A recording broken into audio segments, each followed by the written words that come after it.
The X2000NC is a modular design machine concept to process wire, strip and tube material. It can appear like this,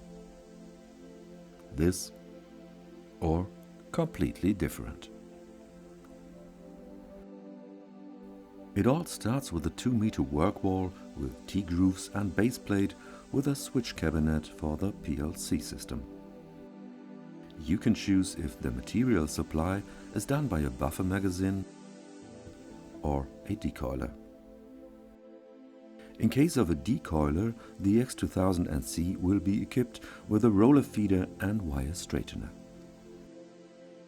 The work wall of a small configuration can be set up with one or even more servo-electric aggregates to do the forming processes.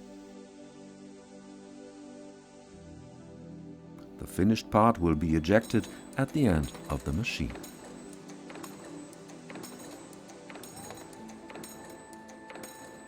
But what if additional forming processes are needed?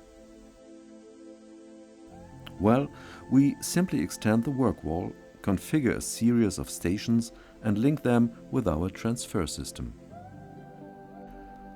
The stations can consist of bending slides, finger benders, press units, etc. Positioning of stations is flexible and only depending on the part to be produced. That's how flexible standard machinery can be, at least at Schmale.